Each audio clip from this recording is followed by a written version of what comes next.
Karibu tena mtazamaji, asante sana kwa kuendelea kuwa nasi hii leo kwenye Sema na Citizen. Kama ndivyokuarifu awali, hapa studioni tutakuwa na wageni ambao wataweza kutusaidia kuelewa masuala ya dhuluma za kijinsia. So ikiwa ni wakati ambapo kuna hizi siku 16 za wanaharakati dhidi ya dhuluma za kijinsia. Na hapa studioni tuko nao wageni, Akumu Pamba ambaye ni mshauri wa masuala ya wanawake katika shirika la Oxfam in Africa. Karibu naye ni Philomena Musheke ambaye ni mwanaharakati na mtetezi wa waathiriwa wa masuala ya SGBV. Pia tutakuwa tunaungana naye kwa njia ya mtandao Joshua Nyolo ambaye pia ni mtetezi na mwanaharakati wa jamii kuhusiana na dhuluma za kijinsia. Asanteni sana kwa kuungana nasi hii leo. Na nafurahi kwamba tunaweza kuwa na mazungumzo haya haswa kwa huu wakati ambapo ulimwengu mzima unaadhimisha hizi siku 16. Labda tuanze na jambo moja. Kwa nini Akumu, hizi siku 16 ni lazima ziadhimishwe wakati huu kati ya Disemba, kuanzia Novemba tarehe 25 hadi mwezi Disemba?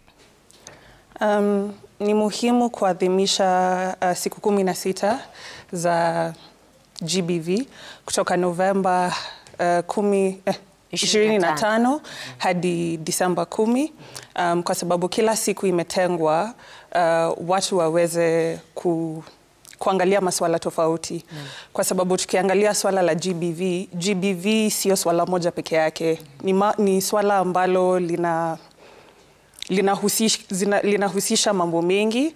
Kwa hivyo tumetenga siku kadhaa, hizi siku 16, kuhakikisha kwamba watu wanajua kuhusu GBV, wanajua jinsi ya kujikinga na ni vipi tunaweza endeleza masuala mazuri nchini. Naam. Na katika hii miaka yote ambapo siku hizi zimekuwa zikiadhimishwa, kumekuwa na mabadiliko katika jinsi ambavyo watu wanaelewa hizi dhulma na pia kutafuta msaada? Naweza sema kwamba kumekuwa na mabadiliko kwa sababu tukiangalia miaka ya kale, kuna vile watu wengi ambao walikuwa wamedhulumiwa hawakuwa wanajua haki zao, hawakuwa wanajua kwamba kuna uwezo wa kwenda kwa polisi na kupata usaidizi. Polisi wenyewe pia hawakuwa wanajua jinsi ya kuangalia masuala haya. Lakini kwa sababu kumekuwa na elimu ambayo imetengwa, watu wamefunzwa, tunaona kwamba kumekuwa na tofauti. Tunaweza sema kwamba kumekuwa na improvement. Kumekuwa na mabadiliko. Yes. Philomena, wewe ni mwanaharakati, unawasaidia waathiriwa wa GBV. Labda unaweza kutueleza kwa nini unafanya hivyo? Asante sana Washirima. Sababu yangu kufanya vile manake mimi ni mwathiriwa. I'm part of the statistics. Kwa hiyo nilionea ni vizuri nijitoe mimi ndio nisaidie wengine ambao wako kwa hilo shimo, ambao hawezi kujielewa, hawezi kuelewa ni nini wanapitia, watapata usaidizi vipi. Kwa hiyo nimetoa sauti yangu mimi, nisaidie yule ambaye hana sauti, ndio aweze kuelewa kwamba nikifanywa hivi napaswa nifanye hivi, napaswa nipate usaidizi hivi na hivi. Kwa hiyo nimejitolea mimi nisaidie wengine, na sauti yangu natumai ya kwamba itafikia wasichana wengi na pia wavulana ambao wamepitia kama mimi, ndio waweze kusimama tena, waweze kuwa watu ambao si bure kwenye community. Na kuna wengi ambao labda hawajui aina tofauti za SGBV. Labda unaweza kutueleza wewe uliathiriwa na aina gani ya GBV na uliwezaje kujiokoa? Kwa hiyo mimi nikiwa mtoto mdogo nilinajisiwa. Nikiwa mdogo nilipata kunajisiwa nyumbani na ambaye alikuwa mzazi wangu wa baba.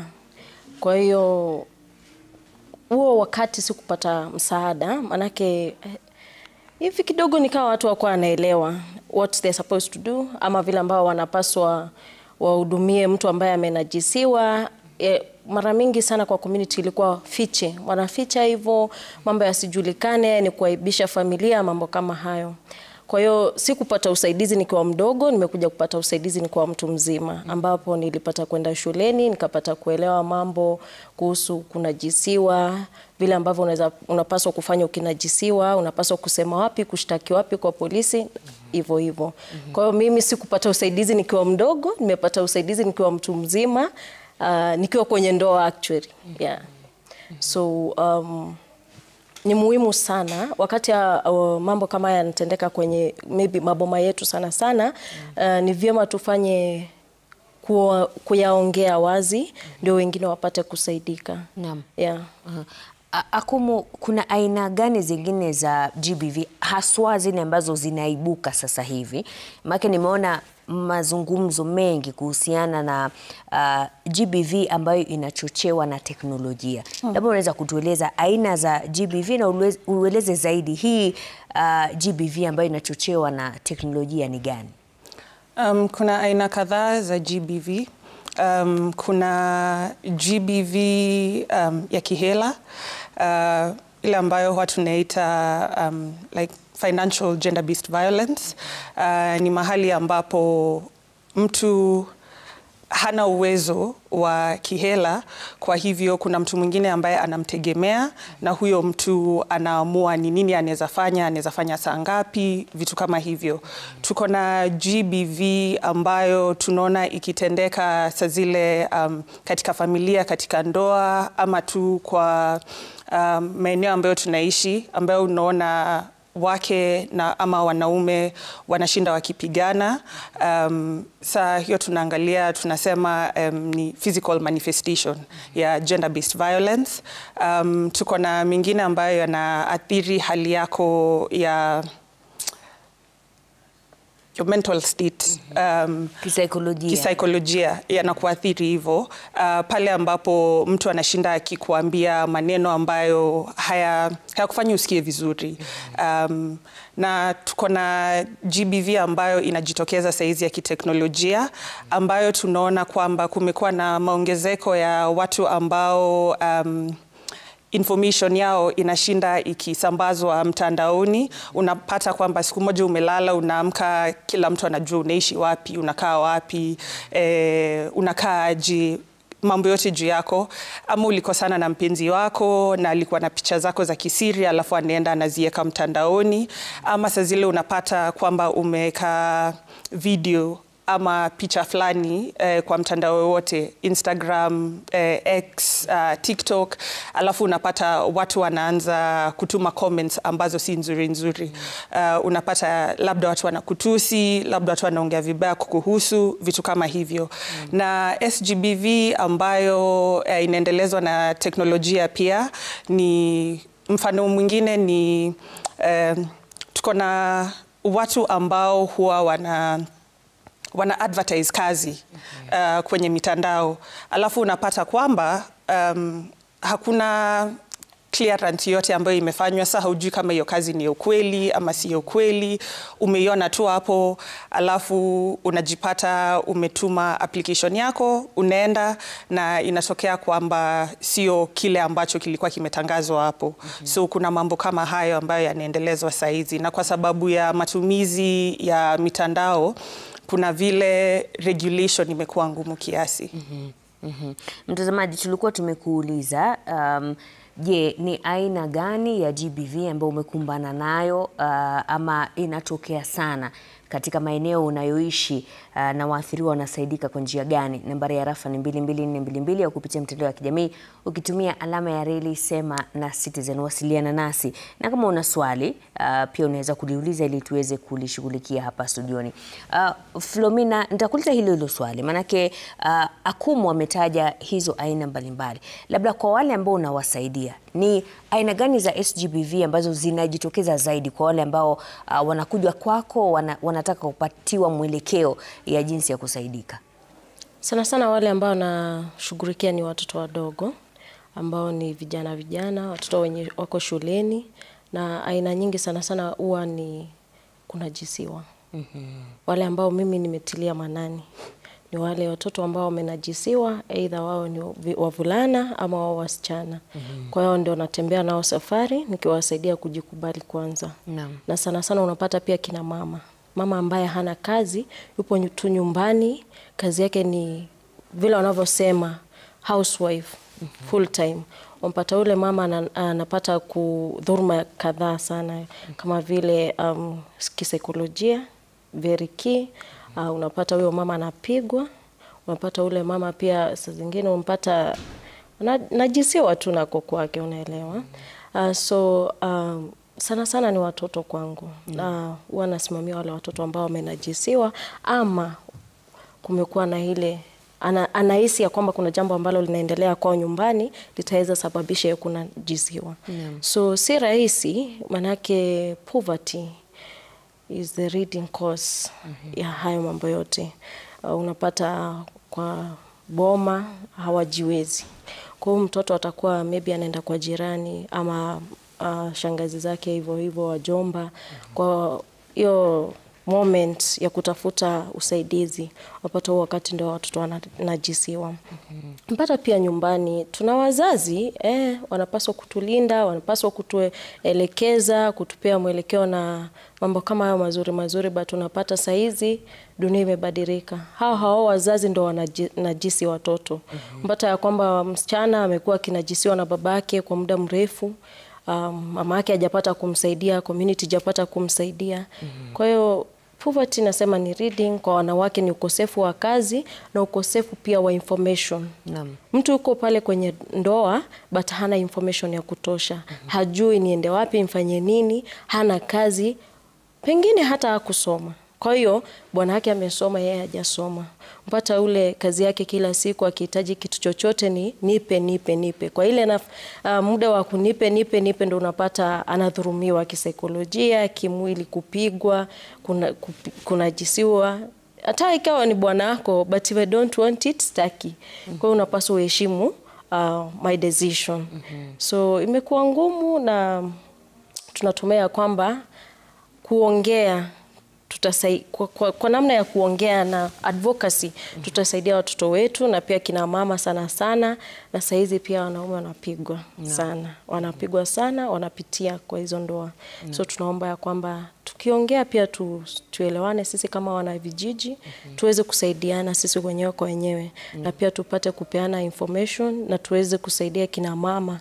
Manake sometimes unapitia GBV, si eti uwezi jisaidia hata ujui unapitia GBV mwenyewe, manake hauna ile information. Kwa hiyo unapitia tu, we hujui.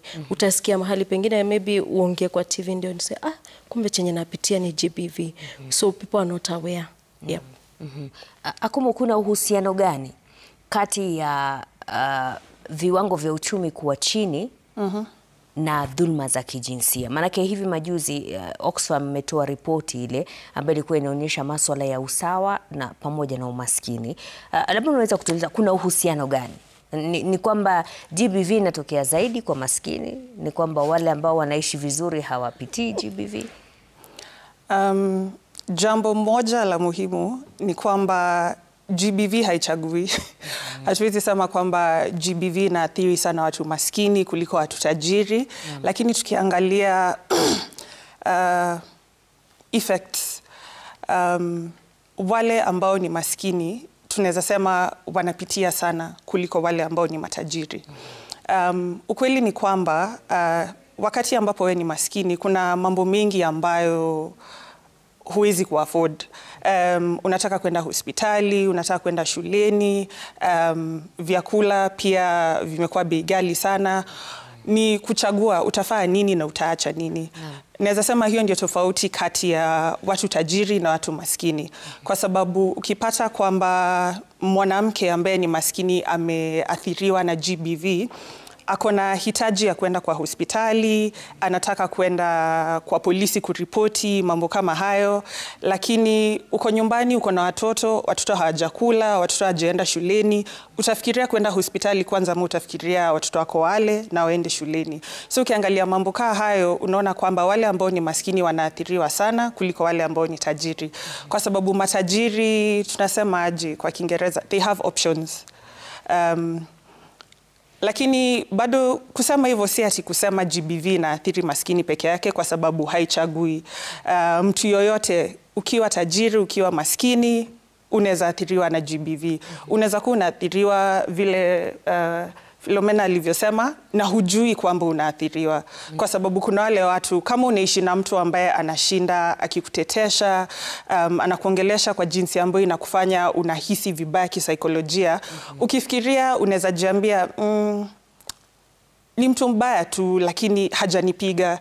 Kwa akili yako unadhani hii si GBV, lakini ni GBV. Lakini tena tukiangalia uhusiano wa umaskini na GBV, ni kwamba kuna ripoti ya Oxfam ambayo ilikuwa inaangalia usawa, na tuliona kwamba Kenya iko kati ya, tuko nambari 16 kwa nchi maskini. Na ukiangalia tofauti kati ya watu tajiri na watu maskini Kenya ni tofauti kubwa sana. Ni gap ambayo imekuwa ikiongezeka miaka inavyoendelea kusonga. Na kila saa tukiangalia tunaona kwamba miaka inavyosonga tunasikia watu wakiteta juu ya mambo same. Hakuna kazi, hakuna pesa,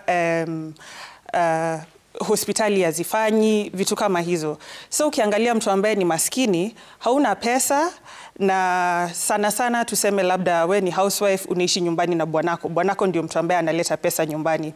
Kama bwanako analeta pesa nyumbani, kama mwanamke, kuna vile ambavyo kama huna a good working relationship na mume wako, kuna vile mume wako ataona kwamba we ni mwanamke ambaye husaidii chochote.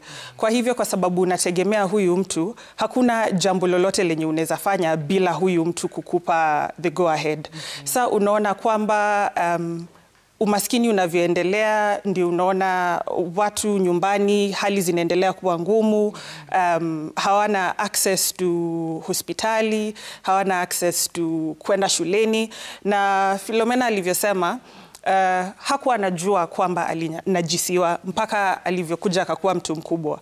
Akakuja ako katika ndoa, ndio akaelewa yale mambo ambayo alinitendekea hayakuwa mambo mazuri. Lakini sasa tunaona kwamba elimu imekuwa kitu ni kama ni scarce, ni wale ambao wako na hela ndio wanapata hii elimu. So ukipata kwamba ni wale ambao wako kwa vyeo vya juu peke yake wanapata elimu, inamaanisha kwamba wale ambao hawana pesa, walioathiriwa na umaskini, hawatapata hii elimu. Na wasipopata elimu, kuna mambo mengi ambayo yanawapita. Hawatajua kwamba vitu vinavyotendeka nyumbani havifai kuwa vikitendeka, na vitaendelea kuendelea na kuendelea na kuendelea. Naam. Philomena, naona baadhi ya jumbe ambazo ziko hapa. Naam. Kuna wengi ambao wanasema wameathirika na GBV. Kuna mmoja anasema mimi ni mtoto mwenye umri wa miaka 13. Kwetu hatujiwezi na kuna mtu ananilazimisha ndio anipatie pesa, nitafanyaje? Kwa mtoto kama huyu anaelewa kwamba hapa kuna jambo ambalo haliko sawa. Kuna mwingine naye anasema amebakwa na shemeji yake. Mtu anaanzia wapi? Ukishaona kwamba hapa kuna dhulma ambayo ninapitia ama kuna tishio la dhulma kutendeka, mtu anaanzia wapi? Kwanza ni mtoto, saizi wamefunga shuleni. Ningemwambia ende shuleni aseme, manake kwa shuleni kuna desk ya counselor. Kwa hiyo counselor anaweza msaidia. Kama mzazi wake ako karibu pia anapaswa amwambie. Zaidi mzazi asiposikiza afike kwenye chief ama community health promoter CHP. Amwelezee hayo, wamsaidie, manake anahitaji mtu ambaye ni mzima kumliko, ndio aende police station na report. Kwanza anapaswa aende hospitalini kama tayari amenajiziwa. Aende hospitalini, watamwandikia that is the PRC form, watamjazia, kisha ataenda polisi baadaye. Kama bado hajanajisiwa, anapaswa inform chief. CHP wa hiyo area, chief wa hiyo area, na pia police station aandike OB. Na that person pia akuwe summoned. Manake uta-attempt leo lakini kesho utatimiza. So ampaswa afike, aeleze wazazi wake pia, asiwafiche. Asiwafiche. Saa zingine wazazi wanaweza kosa kurespond, manake hawana knowledge. Hawana information kuhusu GBV, hawaelewi. Wanaona tu labda ni mchezo ya watoto. Kwa hiyo ampaswa aeleze wazazi, wasipomsikiza chifu wake na community health promoter wake aende amuelezee. Na ni vyema pia kama walimu wake ama mtu ambaye ako karibu na yeye, maybe shangazi yake, dada yake mkubwa ama ndugu yake, somebody, yani mtu yote ambaye ako karibu na yeye amuelezee this is happening na inafanyika hivi na hivi, na nashuku sababu I'm not sure if the law ina cover ya kwamba ukishuku, but I'm sure ina cover if it happens. So ampaswa mweleze mtu mkubwa ambaye ako karibu na yeye, na dharura wampeleke hospitalini, wampeleke polisi ya report, akae na ubi yake, na huyo mtu akuwe someone. Nakumbuka kulikuwa na kisa mapema mwaka huu ambapo kuna mtoto ambaye alikuwa amelalamika kwa mzazi wake kwamba babake wa kambo ambao alikuwa anaishi pamoja alikuwa anamvizia, alikuwa anamtongoza, lakini alipomwambia mamake akamkanya yule mume, akamwambia naona unatamani mtoto, jirekebishe. Lakini baadaye huyu mtoto akaja akafariki. Ni nini ambacho kinazuia wazazi kuchukua hatua wakati ambapo mtoto analalamika kwamba kuna mtu fulani ambaye ananiambia maneno ambayo si mazuri, sio maneno mema? Kwangu mimi, kama tukifuatilia historia yangu, sikuelewa, but saizi nafikiria mamangu hakuwa na information kuhusu GBV ama kuhusu sexual gender based violence. Kwa hiyo wakati nilimwambia hakufanya chochote huo wakati.